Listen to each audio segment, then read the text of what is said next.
You're listening to Not the Sermon with Eric and Jamie. Yeah, you are. Yeah, you are. Hey, the music's not over and you're still talking. Is that too early? No, you got to come in a little bit, like kind of like a transition. I thought I was okay. Y'all It was on the early side of normal. It was flawless. Yeah. It was flawless. So, how's everybody doing this after the big weekend? I'm doing good. College By the way, football? this is a couple of weeks back. Yeah. That's fine. So this is we just experienced the first week of what I call the most wonderful time of the year. Yes. This is we just College need football Saturday. We need a big safety net for editing purposes. For our listeners who are not in the U.S. and our listeners who are not in the Southeast, where we live, which is South Georgia, North Florida, it's all about college football. Mm-hmm. And so there aren't a whole lot of NFL teams nearby us. Yeah. You can get to one in a couple hours. Literally, when children are being born, the OBGYN is like like a center, and they're like down, set, blue, hike, and they have the game on the TV. They catch the baby like a football. Yes, blue 42. Weddings are planned around 100%. games. Well, basically everything is church events. It's basically like soccer or football everywhere else in the world. football. Right. I mean, they're only obsessed better. with that. Only better. But I wanted to share a little bit about a problem that I have during this season. Just one. Okay. Yeah. So I don't allow myself very many indulgences, right? Because you have to be careful with indulgences because they steal your heart, right? But one that I do allow is college football. Yeah. It's like the one thing that I like. I don't like to veg out in front of the TV. Right. I don't like doing stuff like that. Right.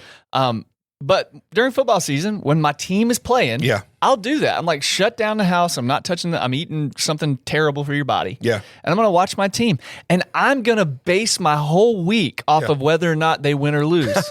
Yeah. And I just do it. And I know it's bad. And we've Yeah. literally preached against that here. Yeah. Like not letting your football team determine like your week. Mine does. Yeah. And mine stinks like hot garbage right now and has ruined my whole week. So mine, so I used to be like that as well. I just put all the games for my team on my calendar, right? And so that's I don't ever say, hey, whatever's going on in the world, I'm watching this football game. That's just not me, right? Mm-hmm. Although I love my team. But it's only those games that I want to watch. I definitely don't watch other games. But here's the thing: I've gotten, because our team lost. Yeah. And our church is made up of a majority of other fans than our team, right? Yeah, and it's made up of fans of the team that beat us. Right. And so we heard it like this past Sunday. I mean, everyone was just like chanting. Hey, Pastor, you suck. Right. It was humbling, but I will say this. College football can make me happy, but it can no longer make me sad or angry. Oh, what a mature thought. No, well, I had to work on it. Not me. Not me at all. I wasn't always like that either, but that's the truth now. It really is. I'm a football fan to the extent that I've mapped out games, like where I'm going to be, what shirt I'm going to wear throughout the day. I hear you. Like, because it's your shirt that determines if they win. Sometimes. Yeah. Like we used to watch, me and my boys would watch A&M games, and like I would make Elijah stand up and Aaron sit there, like, stand up. No, stand up. Now you can't move for the next hour. Yes. We were watching and my sister-in-law went to the restroom and we scored. We were like, go back in. Yeah. Well, it was funny. We had this joke about your brother. Yeah. Like last year. Yeah. So our team was playing huge game, and we were playing great the first half while your brother was sitting in the corner of the couch. Right. And then he left to go home, and we didn't have a single good game after that moment. That's right. And so the joke was, we need your brother to go sit back on the couch. Yes. I mean, we won some games, but they weren't pretty. Yeah. Yeah. So. At our home, God rains down candy from heaven when A&M scores. Yeah. We have like a big old bucket of candy, and like every time A&M scores, we throw candy in there, and all the kids would like dive on it. The dog would dive on it. Like homeless people. It was awesome. Pavlovian training there. Yeah, well, it worked for the oldest four, but my youngest two, I'm like, hey, you want some candy? Yeah. They're like, what kind? Yeah. What the crap? That's a valid question. So besides college football, what else is going on, Eric? That's it. That's it. That's the only thing. What else needs right now? to It's be like the only thing I do. I'm a machine, dude. So I was thinking about something this morning. Okay. Y'all know that it's a common knowledge that pastors are pretty lonely people. I mean, this Speak is for yourself. Really? No, for real. This is like a known thing. I'm just kidding. Yes, that regularly on surveys and stuff like that, pastors say, "Yeah, I feel lonely," and the reason is just being the guy at church. You can't always be around yourself. But I don't feel like it's like that. It's not like that for me, for real. Sure. I've got some really close friends that I know I can be myself around. Yeah, I didn't anyway, and so listener Alex just put his hand on my shoulder like, "Yep, it's me." Well, okay, so this I'm just saying I got your back. Okay, I appreciate that. So here's what I was thinking about. Y'all have heard the term besties. Yeah, like your bestie is your best friend essentially, or maybe they're a handful and they're your closest friends. I think though we should not only identify our besties, but we should also identify our worsties. Can we stop saying besties, though? Can we just call them friends? Well, what's up with you and adding IES to words? It's just what I do with wordies. Yeah, it is.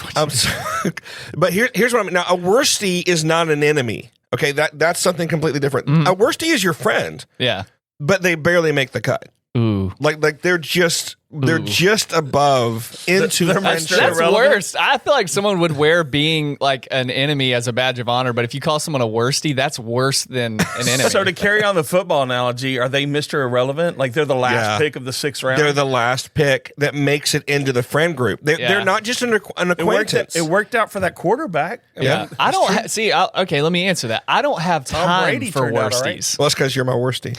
Good. I do wear that as a badge of honor, but I don't have time for worsties, man. Like, so yeah, pastors are lonely. I've combated that because I have, and this is, part of me compartmentalizing my life, but I have like friends who are like my best friends in my church context. Yeah. I have friends who have been my best friend before I was even saved, and was for my those. I call those my road dogs. Sure, and then I've got road dogs. I like that better than bestie. Yeah, dude. Yeah, exactly. It's definitely more hetero to say that. I feel like road dogs. I feel like that's like roadkill. They're my ride or die. They're the I'm in jail. I need you to bail me out and not tell anybody. Friends. Okay. Like, I got those. And then there's those guys that like I need to go kill somebody, and they're like, all right, when are we going? Exactly. Whose car are we those taking? are my road dogs. And then, but beyond that, I don't have time for worsties, man. I've had people that have tried to be my friend. Yeah. Oh, that's the worst. And I'm like, dude, I love you, but I really don't have the bandwidth. It's like getting a gerbil that you can't feed. I've literally told a dude before, look, I don't need any more friends. Yeah. I really told him that. That's the truth. Because I needed to be honest with him because he kept just knocking on the door. You know what I mean? Like he kept just asking, showing up at can your we house? hang out? Can we? It's like the guy who likes Shooter McGavin and Happy Gilmore. When he pays him to all right, not a good analogy. Move on. Yeah. So anyway, y'all looked at me like I was crazy. I was trying to think. Is this in 2 or 1? In 1. We're gonna go down to the Sizzler. I don't remember That guy. Either. Oh my gosh. That didn't Okay. happen. Anyway, the point is, I was thinking, do you know who your bestie is or your road dog? Do you know who that is? Yeah. Is it Cody? I'll give them 2. Brady and Cody are my road dogs. And funny thing, they don't even talk to each other. They don't even know of each other. Oh, they that's know of each other, weird, isn't it? But they're my 2 best friends in the whole world that I would literally trust either one of them with anything. Yeah. But they don't talk. Yeah. So so I've got 2. One is Tom. Y'all know Tom. Yeah. The other one is friend of the podcast. Yeah, Beef. And they're really close too. Yeah. So we kind of have this little triangle thing going on because I'm a terrible friend. I admit it. Is it a bestie triangle? It's tri besties. But that's cool. I'm though, having trouble getting over the because verbiage. you have I'm not gonna lie. it's road doggles. I don't know what. Please don't. Just stop. road puppies. Road puppies. Yeah, no, I got dogs. That's cool. So you have a trio though, and y'all hang out, like y'all do stuff together, Yes. and that seems like it's a good time. Yeah, although I think they do more stuff together just because I'm not always as available. Yeah, but because of one Beef called me the other day, Yeah. and Tom was with him in the background. Yes, that I was like, happens all "Who the is time. laughing?" And he's like, "Oh, that's Tom." Yeah, I'm a bad friend though. Like Beef got his 50th birthday. It's a big deal. Yeah. And I'll be in Africa. Oh man. And I feel really bad. I didn't even think about it when I scheduled the trip, Yeah. but I mean, I'll send him a. It is what it is. I think as Postcard. adults, there's a lot more leeway with like definitions of friendship because Yeah. like I would consider Beef and Tom really close too. Yeah. But like, I grew up with Brady Sure. and Cody and they're kind of my boys. Sure. Like me and you, I see you more than I see my own Yes. wife. And you're one of my closest friends. Yeah. No, for like all joking aside, but here's what the listener needs to know.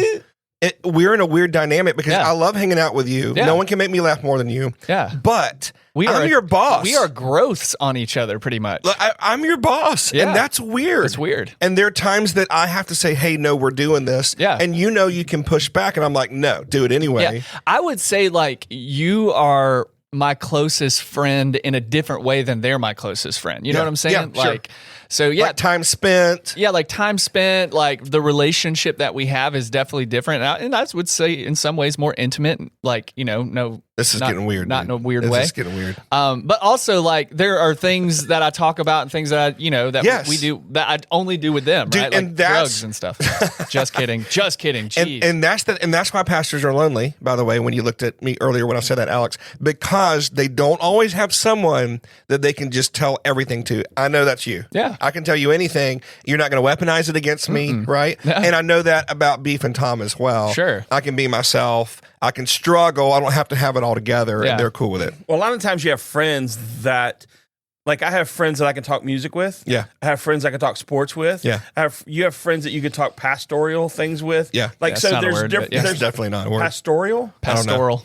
Pastoral. Okay, sorry. Here you are. Janitorial. I don't claim to be educated or a pastor. So, but like you have people that you can, like, I have friends that like, I've literally called guys and went, well, and he was like, yep. And I was like, all right. And I just hung up. Yeah. And it was the best conversation. Sure. Like Yeah. we both knew exactly.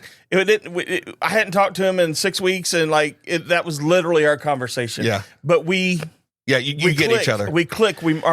But so you can have. It's kind of like love. How love has different meanings, right? In our work, friends kind of do too. In the Absolutely. same way, like you're close because of proximity and because of necessity and because of. And then you have other friends who you're close to because you have the same sense of humor, maybe, or you guys have. You know what I'm saying? Sure. Like I have friends that I've had way back when, but they're like 20 years younger than I am and have a bunch of 2-year-olds. Yeah. Yeah. And Who wants to hang out with them? I don't have anything for them. That's why I think there's a lot more flexibility as an adult because, like, as far as how you define friendship and stuff, because, like I said, when you say, like, Tom and Garrett are your closest friends, like, that doesn't, do anything to me because I know we have something special. Well, it makes me a but, little like, jealous. seriously, though, too, like, I know there's, like, different, like, categories and stuff, and so, like, that doesn't bother Well, me. and Beef and I were college roommates, so Yeah. he's seen more of me than anyone needs to see. That's That's for a whole sure. nother kind of friendship.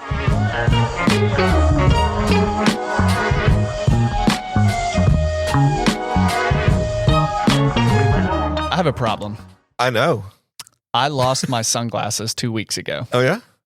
so we can't do Shady Theology anymore. Oh, you're going to have to borrow some of mine, buddy, because we are going shady right now. Tell us what is Shady Theology? Shady Theology is where we just talk about some popular theology that's going around in the church that may have some truth to it, but there are also some parts that are just a little bit shady. Yep. And so we kind of maybe separate the truth from the lie, maybe what's cultural from what's actually scriptural, and we talk through it. Yeah, so that's nice. So first off we have to do our song. We got to do our song. because we forgot to do it a couple weeks ago. Start it really weirdly high. All right.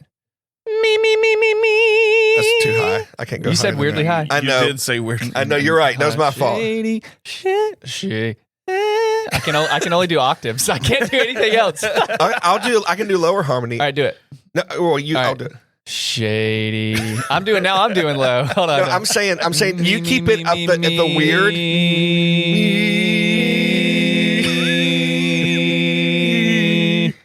Shady Theology. I don't know what was happening there, man. That was not good. It was perfect. Yeah, it was great, dude. Be more positive, so dude. judgy. I'm so judgy. I could have. Guys, man, y'all are my Best- worst. I could have been Judgy born with no worsties. throat, Jamie. Y'all are worsting me right now. Yeah. I'm just trying to get on the page. So Oh, you can be my worstie, Don't touch Alex. Oh, okay, sorry. Just like-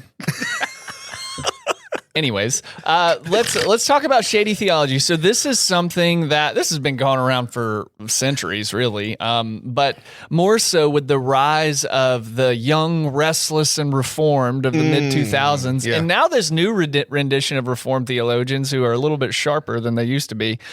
There's always the question about natural disasters.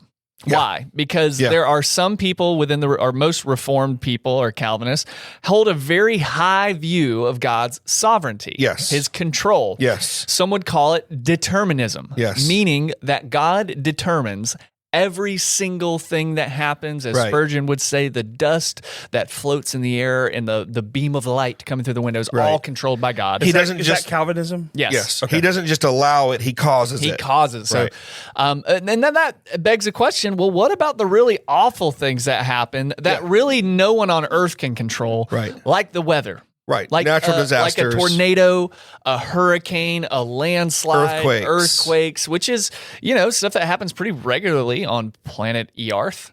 What do we do with that? Like, is God in control of these things? Because we definitely aren't. Right. And it's causing a lot of death, pain, and destruction. And it's been a common belief throughout, humanity that when something like a natural disaster happens, the gods are angry. Right. Or Yahweh is angry and he's, sending his judgment. And sometimes we see some of that in the Old Testament. I'm not familiar with any like natural disasters, but we do see like things like plagues or famines coming across, which kind of muddies the water a little bit. So what do we do with this? Yeah.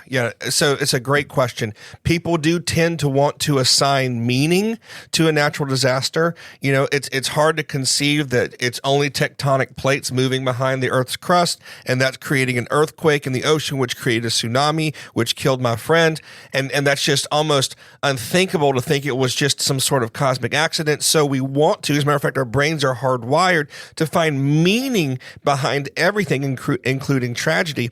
The problem is when we embrace the Calvinist or Reformed view of sovereignty, which basically they equate with control, then you've got God doing this stuff. So if God is doing these natural disasters, then of course that asks the question, why would he do that? And the most common answer is that God is judging sin. There it is. What? Just Are those because your pants ripping? I had a little peek at something I shouldn't have, God sent a tornado? That's right. So interestingly, I believe it was John Piper. There were some tornadoes that hit Minneapolis, Minnesota years and years ago. And he said that God was judging the city because they were allowing some LGBTQ something going on. And I've got a real problem with that theology. First of all, it's not logical. But second of all, it's not scriptural. So I wanted to read some things. And this is going to mess with a few people, because if you think God's sovereignty means God's absolute control, I'm going to show a few verses that actually say the opposite of that. Okay. One of them is 1 John 5:19. I'll read it in the NIV. We know that we are children of God and that the whole world is under the control of the evil one. So John says What? John says the world is under the sway of the devil. Yeah. In addition, you have Paul call the devil the god of this world, lowercase g, god of this world. You have him call Satan the prince of the power of the air. Hey, that's where storms. You gotta stop that. I'm sorry. So would that mean that all the people hitting vape pens and blowing fat clouds are actually worshiping Satan? Well, they're giving secondhand smoke to demons. Well, that's the piece of prince of power of the air. But for real, Satan's called the prince of the power of the air, and that's where so many of these natural disasters happen, right? And so that's maybe a different perspective. Once you realize that that God is not sending every lightning bolt where it should go, like the Chris Tomlin song says, but that we actually have an enemy who does have power, and he does have the ability to cause negative things like that. Like you never see Jesus starting storms; you see him calming the storm in Scripture, right? You don't see him as the cause of the evil in this world; you see him as the solution to the evil of this world. And so there's, I'll pause and let you. Got any thoughts on that so far? I'm in agreement. For the first time in not the sermon history, I think, it's funny. I was having a conversation with someone. They actually called me and asked this question, and it was not necessarily natural disasters, but they were talking about like, they had come across someone who, had said that their cancer was like, God gave it to them to get their attention. Right. And they were walking through the tension of, like, that's not true, but Right. it also produced a good thing. Where's Right. the line between God causing something and God utilizing something? Sure. You know, a shout out for us, Frank.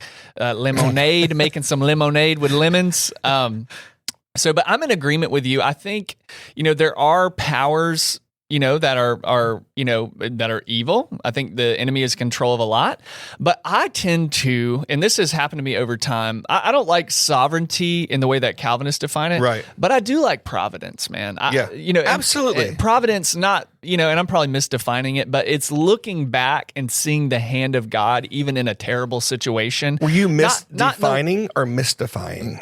both, probably.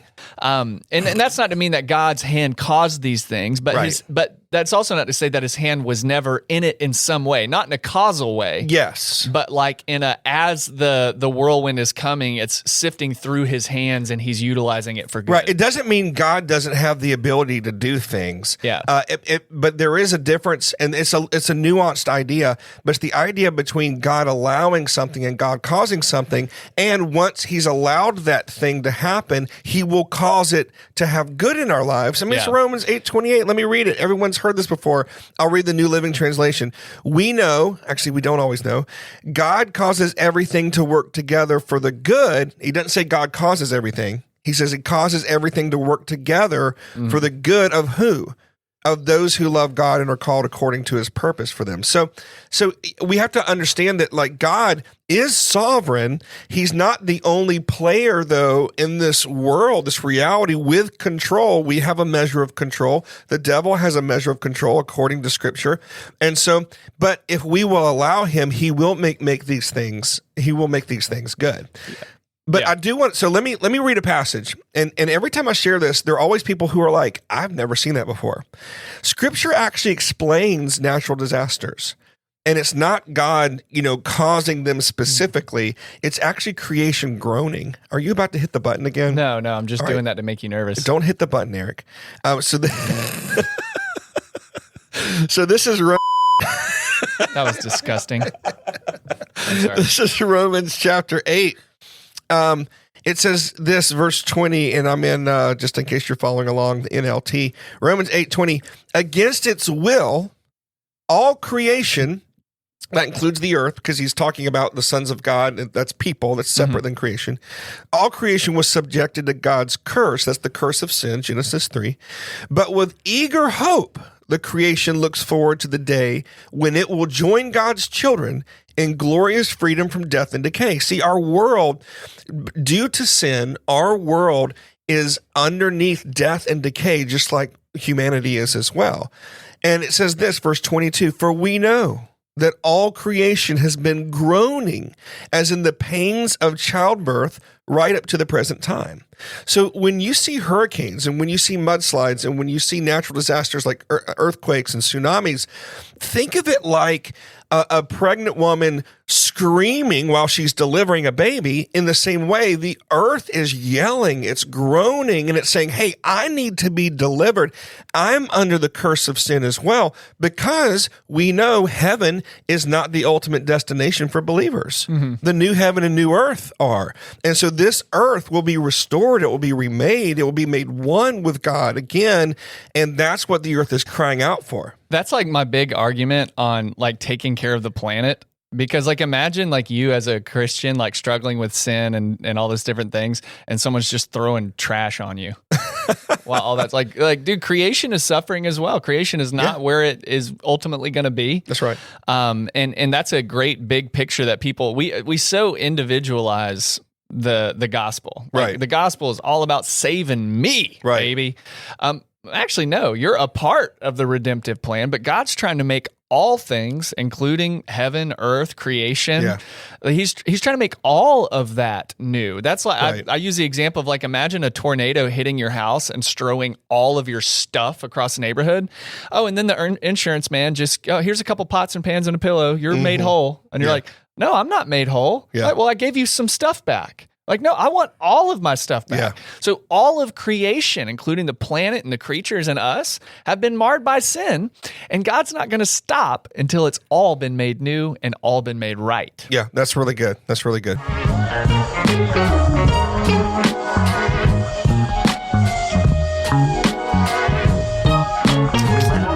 Sermonauts. Just so you Hi, know, guys. we had a good conversation Yeah. in between segments. We dove a little bit deeper into suffering and shared some personal experience. And so if you want to check that out, go check out our Patreon page. All of our subscribers get access to all of our video content and are in between the segments.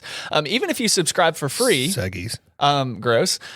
Even if you subscribe for free, you'll get some exclusive stuff that you'll get more than what even our podcast listeners get. Look, you don't have to pay. It's okay. We get it. We get it. We're going to give you some good content, even if you don't pay. But if you do have the different tiers, have those different donation tiers, then yeah, you'll get a little We're just something trying to turn extra. your mess into a message. I mean, if you want to hear about our pain and suffering, yeah, I was about to say it's going to cost. That's what that was. That was a trauma dump session. It really was. It was good though. It's really good. But we're moving into our next healed. segment called Pester the Pastor. That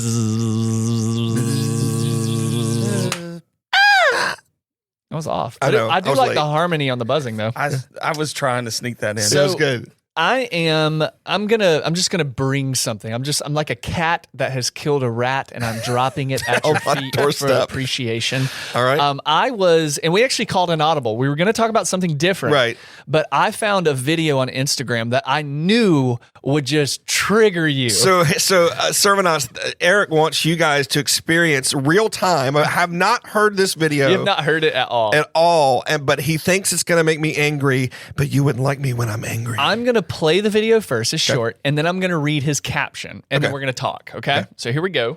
Hopefully this... I'll get my composure back. My critique of small group culture as the primary lens of like where people get spiritually developed is mostly it's a lot of untrained people at the end of a long work day, like eating muffins and being like, my wife still hates me, and you're like, I think a really important thing that we need to wrestle with is figuring out church governance, church authority, and structure. Like church boards and elder boards is super murky in a lot of Protestant circles. I think the problem is solo hypercritical Christians who think they're the only theologian in their church and are destroying their pastor and then not saying anything to anyone or going to just their podcaster to affirm themselves in an echo chamber. No, if you disagree with your pastor, then respectfully tell them that you do. So my critique of small group culture. So let me talk about what he's saying first to clarify for you. He is talking about. I couldn't understand that by myself. He first off is criticizing small group culture. Right. He says what you have is you have a bunch of people who have worked 40 hours, they're tired, and they sit down with a bunch of other people who don't know. These are his Eating muffins. Eating muffins. They don't know the word. They're not educated enough, and nothing is changing. He says instead of focusing on small groups as the church has really done the past decade or so, we really should be focusing on church governance and getting elders and pastors trained. And this is his, sounds like a great Catholic. This is his message in the comment section here, the description. It says, small groups are not spiritual development. Small groups are not pastoral covering. They may accomplish those two things in a roundabout way, but they cannot be the only measure we have for these two massively important aspects of church life. Small groups provide a super important need with relationships with peers, but people need pastors. So what he's getting upset with the fact that in this small group house church culture, a lot of the spiritual authority and stuff like that is being, pushed out to your house church pastors or small group leaders, and pastors are getting weaker. Church government is getting weaker. But he says something really strong there. He says small groups are not for spiritual development or pastoral care. That's the hot take. Jamie, be triggered for everybody to listen. Explode in front of everyone. He's a Nazi. In anger. Okay, no, you'll be surprised. I actually agree with some of what he's saying. You're really on that one. Record scratch episode. Don't touch the button, Eric. I need to do that to you That again. needs a shirt. Don't touch the button. Oh, dude, yeah, I have a shirt with that on it. Someone made me. So what he described as small group culture, I mean, sure, that's unhealthy. I mean, if people are just coming together, not sharing life, eating muffins and tearing down their pastor, which is one of the things he insinuated, then sure, that's not a healthy small group. But that's not biblical small group. So instead of throwing small group away, do it the Bible way, right? Yeah. I mean, so he's got the wrong solution. He's got the right problem. Wrong solution. Our problem is that small groups are not doing what they need to do. So he's saying, so just ditch them and let's just come under pastoral authority. Well, okay, but I say let's do it through pastoral authority through small groups, through house churches like we're doing. So decentralizing pastoral authority is not giving up and letting your church just, do whatever they want to in their small groups. It's empowering your shepherds to actually shepherd. Yeah. And so I agree with the problem that he says. His solution is to shrink back from small groups. But what do we see in Scripture? We see small groups. We see house churches. We see lots of shepherds. And that's the part of the problem too, is he is probably defining pastor and pastoral oversight in a classic American 21st century way, not in the original biblical way. Yeah. Right. Well, and he is. And so I know what he's feeling because Instagram is targeting me because he thinks I'm one of these people. But there are a lot of younger millennial pastors because we're coming into the age of the millennial and younger millennial pastor, right? There's a couple millennials out there in their early 40s, but now it's my people. We're coming into power. I'm still an associate. I don't know what happened there. But what we're seeing is there are people our age and younger who are longing for a more structured church experience, especially if you came from a charismatic or non-denominational background where there was not good oversight or spiritual covering. And so there's a lot of guys who are like, hey, instead of all of us going to the Orthodox and the Catholic Church to get this, let's just really hammer down on our Protestant heritage, which our Protestant heritage is strong, where the sermon is the centerpiece of the service, and there's the educated pastor who's doing good work and is not being all flashy and is humble. Like, I get that. I like that. But again, what he's doing is he's throwing the baby out with the bathwater. So instead of putting people who probably aren't called to be shepherds as small group leaders and just talking junk about the pastor, how about you intentionally develop a good authority structure in your church and actually train your pastors pastorally and theologically? And don't just the guy with the nicest house or the guy who gives the most. Don't give him, nicest house. Don't just give him the small group. Like, let your shepherds. Oh, Debbie and John, he's the CEO at that company, and she's famous on TikTok. They have a beautiful beige colored house, and we should just do small group there, even though I think she might be cheating on him. Their marriage is hanging on by a thread, but man, they've got a big living room. I saw her slap him at Publix really hard. Dude, that right there, like when I close my eyes, wow. He's got the South Georgia lady right there, right? I'm surrounded killed by it. I felt like I was at Publix for a minute there. It's his true self. Let me read some scripture here since we're Christians and we go by scripture. I'm hoping I go by that guy. That guy, he's my pastor now. Again, he was speaking with authority. It sounded like so many people. Are you my pastor now? I scroll on Instagram. Are you my pastor? You're my pastor now. It's amazing what people can say though with the right timbre and the right assertiveness. Oh, in he voice. looks like he's telling the truth. Like he sounds like he really believes. He's confident. Well, again, I'm sympathetic. He's got the right problem. He's got the wrong solution. Here's the solution. All right, this is Paul talking to his protege Timothy. Multi-level marketing schemes. 2 Timothy chapter 2, verse 2. It's easy to remember 2:2:2. Okay, 2 Timothy 2:2. Paul says, "You've heard me." Timothy, teach things that have been confirmed by many reliable witnesses. Now you teach these truth, who? To other trustworthy people who will do what? Who will be able to pass them on to others. Do the same thing. Right. So we have 4 generations of teaching here, right? We have Paul, then we have Timothy, then we have faithful people or trustworthy people, and then we have others. Right now, this is what I want. This is why I disagree with this guy. He says we need to go back to the big, large, and in charge pastor oversight authority. That's not what Paul says to do. Paul has Timothy. Timothy has faithful men, and faithful men have others. Look how far away the others are from Paul. Worsties. Right, they're worsties. Yeah, Paul's worsties. That's right. So Paul doesn't even know the others. There it is. Paul has no relationship with the others. Maybe Timothy doesn't either. Timothy has a relationship with the faithful people he taught, and the faithful people have a relationship with the others. Yes. And so it's not about gathering everyone underneath one big pastoral authority. I think we've seen through history that doesn't work. Instead, it's training, because one of his gripes, which is true, is that these house church pastors or life group leaders or whatever, small group leaders, eating muffins. They're not trained. Yeah. Right? And they're just reading a Bible verse and whatever. So I agree with that. So train them right? Like Paul does with Timothy, and then release them in their giftings. Good. So you're right. That did get me all kind of worked up.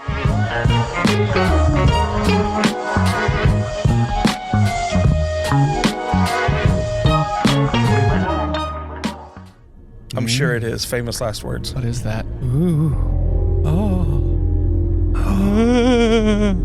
I'm scared. Yeah, I know. I wish I could do that.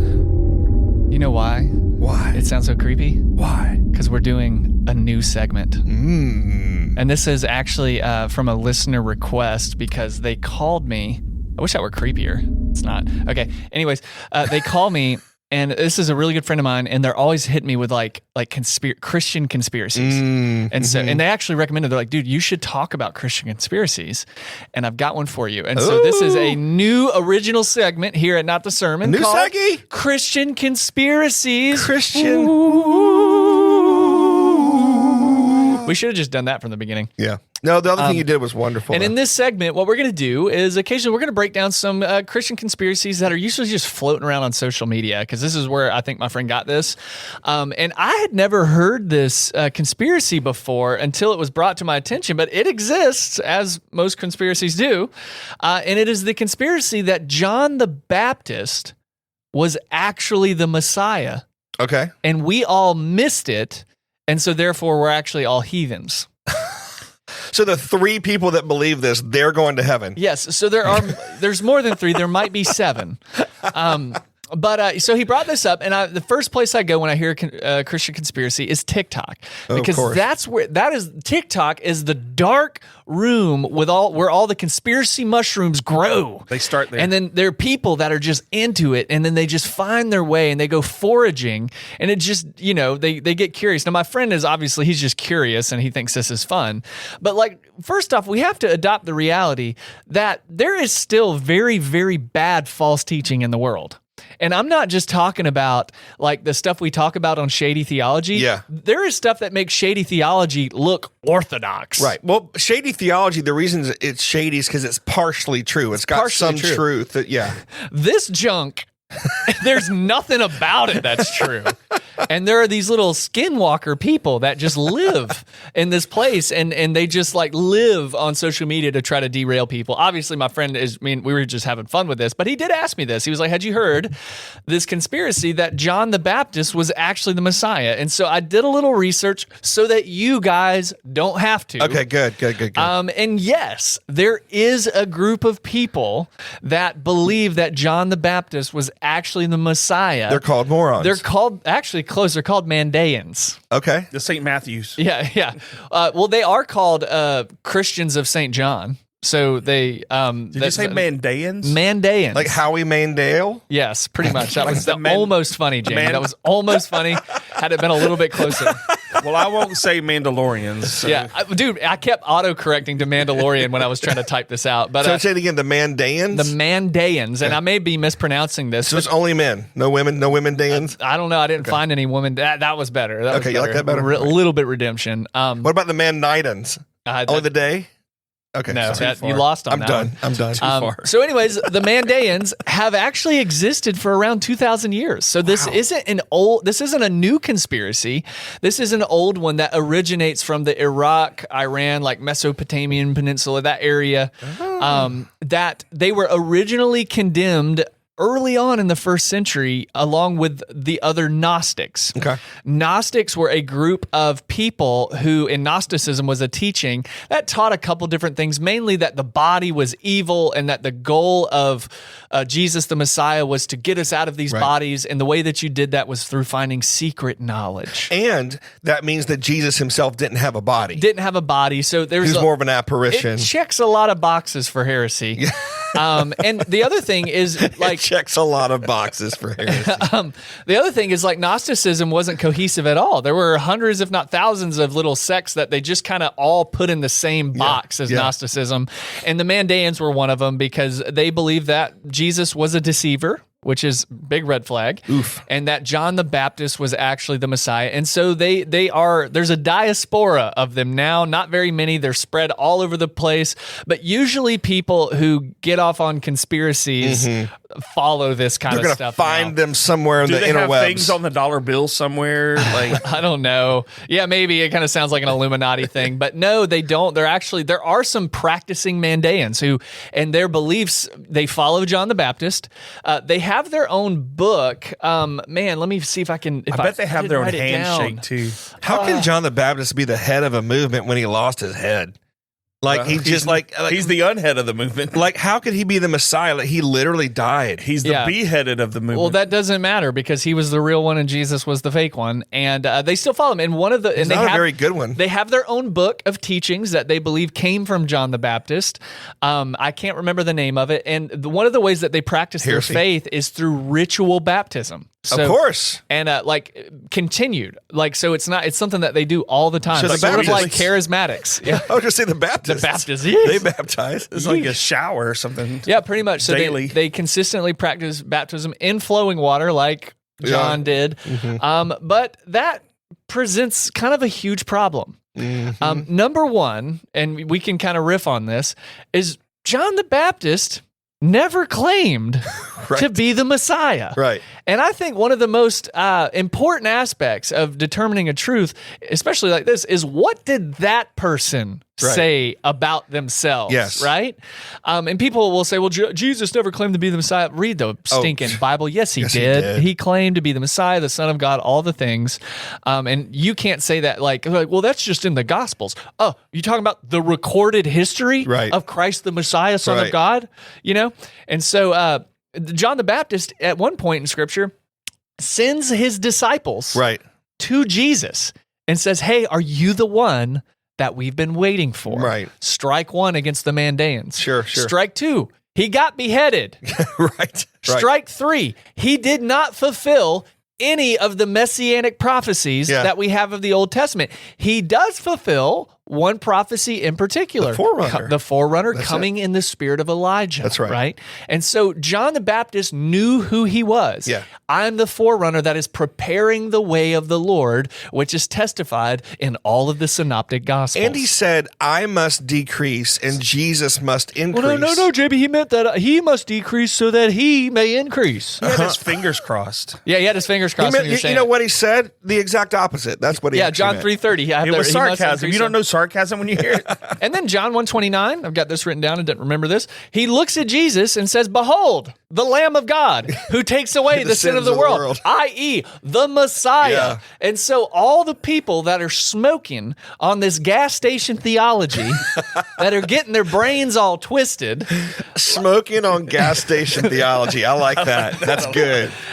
That's what they're doing. That may be the title. Because it's ruining, it's rotting their brains. Yeah. And now all they can do is continue to smoke on this stuff and fall deeper into conspiracy. And honestly, they lose their faith. This is like the 7 tabs, or what is that what they're called? 7 tabs? There's some gas station like pick me up that like kids are getting addicted to now. Stingers? I don't know. I saw an empty Kratom? Go Kratom stuff. Yeah. I saw an empty box of them. Like I got out of my car and I was like, "What is this stuff?" I took a picture, and Tiff was like, "Oh yeah, one of my friends' kids got like completely addicted to that, annihilated, so, crazy." And so that's what they're doing theologically. Yeah. And so I don't know. Had you guys ever heard this conspiracy before? Never. And I would say that's probably because you guys read the Bible. I've seen it once I started searching for it. You always have these like hippy dippy wannabe atheist theologians on TikTok that are like, the Council of Nicaea wrote the Bible. No, they didn't. John the Baptist was the Messiah. No, he wasn't. Adam had another wife named Lilith. No, he didn't. Yeah. Like, or even the Muslims believe that Jesus wasn't actually crucified, that was Judas on the cross. Yeah, and even the Muslims hold Jesus in a higher degree or higher manner of prophet than these Mandaeans. Yeah. Well, so listener. Mandisa. I know it's, I did it. It's a good morning. That's what they say. So I know for a lot of people, especially those who want to be in the know the secret truth, that kind of thing, these kind of conspiracy theories are interesting. And you're like, I'm just like trying to discover it or whatever. But I want to read what Paul tells Timothy in 1 Timothy 1, starting at verse 3. He goes, when I left for Macedonia, I urged you to stay there in Ephesus and stop those whose teaching is contrary to the truth. So Paul went on and said, hey, stay here and silence these voices. Now listen to what he says. Verse 4. Don't let them waste their time in endless discussion of myths, spiritual pedigrees. These things only lead to meaningless speculations which don't help people live a life of faith in God. And guys, I'm pleading with you. Don't go down the YouTube rabbit hole. I've watched it really take out some really strong Christians. They're listening to all this crazy stuff. Next thing you know, they're believing weird things. They're not coming to church anymore. Don't do that, man. Stick to the basics. Perfect the basics of the gospel. Yep. Maybe then you can move on to some of the cool underground stuff. But honestly, no, don't ever move on to the cool underground stuff. Don't ever do that. This is nothing. But that's what I'm saying. It only leads to meaningless speculation, which don't help people live a life of faith. That's what it's all about. It's about living a life of faith and trust in Jesus. And when you do this stuff and go down these rabbit holes, man, it only hurts you. It doesn't help you. And the guy that's like preaching this stuff on TikToks is like, yeah, dude, you can do whippets.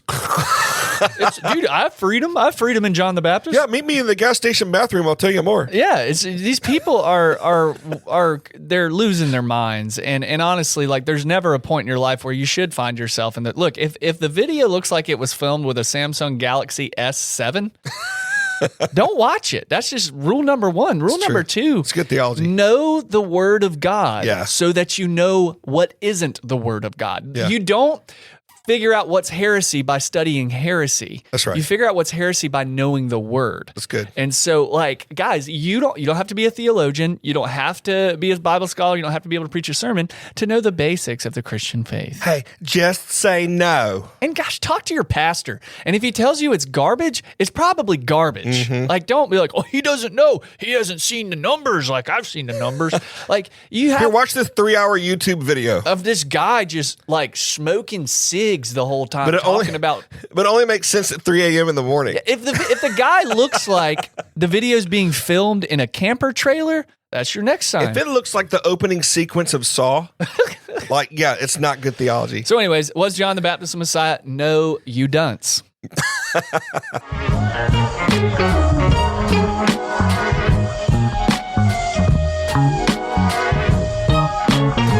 Full body chills, Jamie.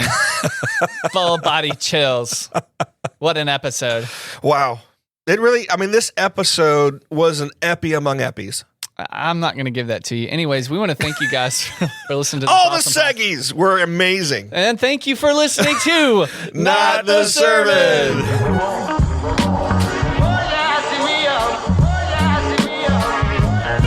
Thanks for listening. This podcast is a production of Victory Fellowship Church in Thomasville, Georgia. Eric and Jamie can be reached at emailing notthesermon@gmail.com.